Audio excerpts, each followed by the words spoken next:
Today let's listen to the story of the taxi ride that never ended. Have you ever stepped into a cab and thought, what if I never made it out? That night, Olivia should have trusted her instincts. But she was tired. She had just wrapped a long shift at the hospital in downtown Manhattan, 14 hours straight in the ER. Her scrubs were soaked from a sudden downpour, her phone was dying, and the trains were delayed due to track maintenance. When the yellow cab pulled up, it seemed like a stroke of luck. But this wasn't just a cab ride. It was the beginning of a nightmare. Olivia slid into the backseat and gave her address in Queens. The driver, a quiet man in his 50s with a weathered face and low-drawn cap, grunted and nodded. No greeting, no small talk. She didn't think much of it. Some drivers just aren't chatty. But as they pulled away, she noticed the license plate was obscured by dirt.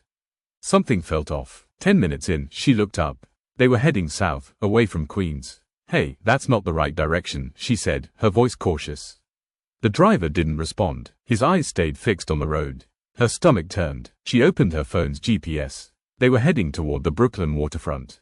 Olivia's mind raced. Memories from childhood clawed their way back, being briefly lost in a mall at age 7, the paralyzing fear of being alone, a warning her mother once gave, always know your exit. She pressed the lock button. Nothing happened. The windows wouldn't go down. Her pulse quickened. She called 911, but the call dropped. No bars. She texted her roommate with shaking hands. In cab. Wrong route. Not safe. But what Olivia didn't know was that this wasn't the first time this driver had picked up a woman who looked tired, vulnerable, and desperate to get home. They turned into a desolate warehouse district, piles of old shipping containers, rusted fences, and no lights. Olivia's instinct screamed. She tried to open the door but it was deadlocked. Then, she remembered the emergency hammer under the front seat. She'd seen it earlier by chance. She reached for it, slowly. Suddenly, the driver spoke. "Don't try anything." His voice was ice. "Where are you taking me?" Olivia yelled. "Where you won't be found," he replied. With a scream, she lunged forward, grabbing the hammer, smashing the window, then hitting him in the arm. The cab swerved violently. It crashed into a chain-link fence. Olivia kicked the door open and bolted into the night. She ran through puddles and trash-strewn paths, her breath ragged, heart pounding. She ducked behind dumpsters as the cab's headlights searched. Then, silence. The engine was gone. She found an open storage facility and hid. It was over an hour before a security guard found her shivering and soaked, clutching the hammer.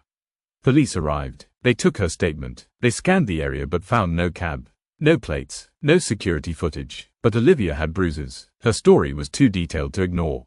Detectives dug deep. Olivia's story matched 2 other missing persons cases, both women who'd entered cabs and never returned.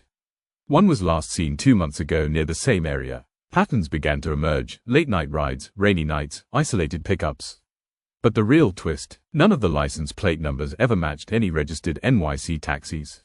They were ghosts. Olivia became a key witness. Sketch artists worked with her. A task force was formed.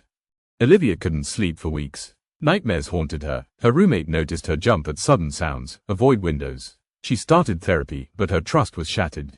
Still, she pushed forward. She joined the search effort. Shared her story on forums. Helped identify safe rideshare options. Her story spread. Awareness grew. Fake taxis became a topic in the news. But no one ever caught the driver. One night, months later, Olivia walked home from the subway after dinner with friends. She paused outside her building and froze. Across the street, under a broken streetlight, sat a yellow cab.